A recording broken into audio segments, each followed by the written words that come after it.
Hello అందరికీ welcome to my channel. ఈరోజు recipe వచ్చేసి బీరకాయ ఎగ్ ఫ్రై అనమాట.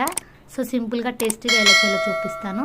సో ముందు బీరకాయ ఫ్రై చేద్దాం అనుకున్నాం, కాకపోతే బీరకాయలు కొంచెం తక్కువ ఉన్నాయని చెప్పేసి సో తర్వాత ఎగ్ యాడ్ చేయాల్సి వచ్చిందనమాట. సో ముందు కడాయి పెట్టేసుకొని ఆయిల్ వేసుకొని వేడిన తర్వాత పోపు దినుసులు వేసేసి జీలకర్ర, ఆవాలు, పచ్చిమిర్చి, అలాగే కరివేపాకు వేసేసుకొని అందులోనే పసుపు, అలాగే ఎండుమిర్చి వేసేసుకొని మంచిగా ఫ్రై అయిపోయిన తర్వాత మనం కట్ చేసి పెట్టుకున్న బీరకాయ ముక్కలు అండ్ ఆనియన్ ముక్కలు కూడా వేసేసుకొని మంచిగా కలిపేసుకోవాలన్నమాట.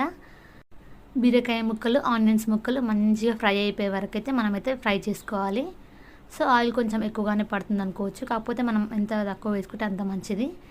సో మంచిగా ఫ్రై అయిపోయే వరకు అయితే కలిపేసుకొని మంచిగా ఫ్రై చేసుకోవాలి. పోపు మొత్తంలో కలిసిపోయే విధంగా బీరకాయ ముక్కలు, ఆనియన్స్ ముక్కలు అయితే కలిపేసి కొంచెం సాల్ట్ పైనుంచి వేసేసుకొని మరొకసారి కలిపేసుకొని మగ్గించుకోవాలి.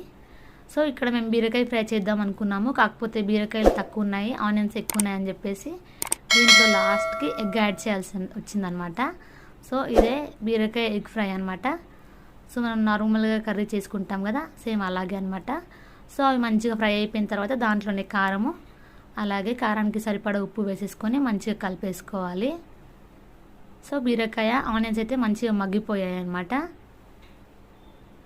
ఇట్లా రెండు కలిపేసుకున్న తర్వాత మధ్యలో కొంచెం సైడ్కి 2 ఎగ్స్ అయితే పగలగొట్టి వేసిస్తున్నాను. సో కొద్దిసేపు మూత పెట్టేసుకోవాలి ఎగ్ వేసిన తర్వాత. సో ఎగ్ అనేది మొత్తం కలిపేయకుండా కొంచెం ఇట్లా తీసి వేయాలన్నమాట. సో మొత్తం కలిపేస్తే ఎగ్ మొత్తం చిన్న చిన్నగా అవుతుంది, అట్లా బాగోదు. అందుకని కొంచెం గడ్డలుగా ఉంటేనే బాగుంటుంది ఎగ్ అనేది. సో ఇట్లా లైట్గా కలిపేస్తేనే ఎగ్ అనేది మంచిగా కనిపిస్తుంది, లేదంటే మొత్తం కలిసిపోయి కర్రీ నచ్చదనమాట. సో చూడండి, ఇట్లా కలిపేసుకొని ఇంకా దాంట్లో కొంచెం గరం మసాలా యాడ్ చేసేసుకొని కలిపేస్తే ఈజీగా అయితే కర్రీ రెడీ అయిపోతుంది. దీంట్లోకి అయితే మా అమ్మ చపాతీ చేసింది. సో మా చిట్టలు కూడా చపాతీ చేస్తుంటే చూడండి ఎట్లా చేస్తుందో. మా చిట్టల్లి చపాతీ లేకున్నా చిన్న పిండి ముద్ద దొరికితే అది కూడా వేసుకొని చేస్తుంది.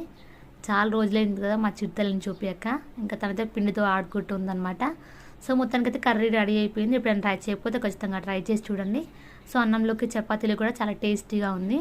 సో నా ఛానల్ ఎవరైతే కొత్తగా చూస్తున్నారో సబ్స్క్రైబ్ చేయడం మర్చిపోకండి. వీడియో నచ్చితే లైక్ చేయండి, షేర్ చేయండి, కమెంట్ చేయండి. సో చూసారు కదా, కర్రీ సింపుల్గా రెడీ అయిపోయింది, బీరకాయ egg fry. So thanks for watching. Subscribe my channel.